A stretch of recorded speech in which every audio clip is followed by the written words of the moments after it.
ইন্না নাহনু নাযালনা যিকরা ওয়া ইন্না লাহু লাহাফিজুন। আমি আল্লাহ এই কোরআন নাজিল করেছি এবং আমি ওয়াদা দিচ্ছি এই কোরআন আমি আল্লাহ হেফাজত করব। সুবহানাল্লাহ। তাহলে যে আল্লাহ কোরআন নাজিল করেছেন সেই কোরআনের হেফাজতের দায়িত্ব কার বলেন? সেই কোরআনের হেফাজতের দায়িত্ব কার? রব্বুল আলামিনের। আমার প্রিয় বন্ধুগণ, আবরাহা বাদশা যখন বাইতুল্লাহ শরীফের উপর হামলা করার জন্য হস্তি বাহিনী নিয়ে আসলো, তখন আবরাহার লোকজন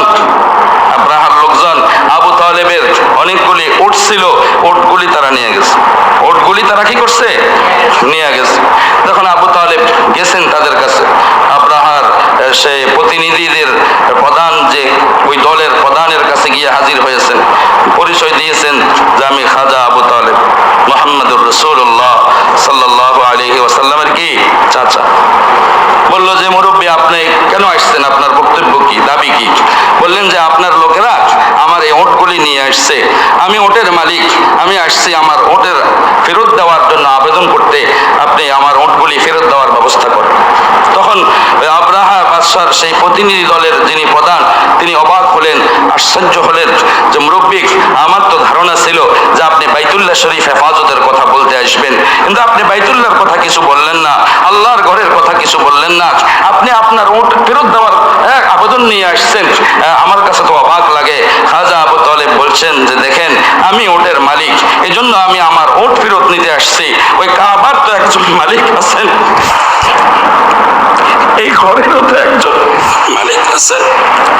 এই ঘরের মালিকের দায়িত্ব হলো তার ঘর হেফাজত করা, বাইতুল্লাহ হেফাজত করা আমার দায়িত্বে না। আমার সম্পদের হেফাজত আমার দায়িত্বে।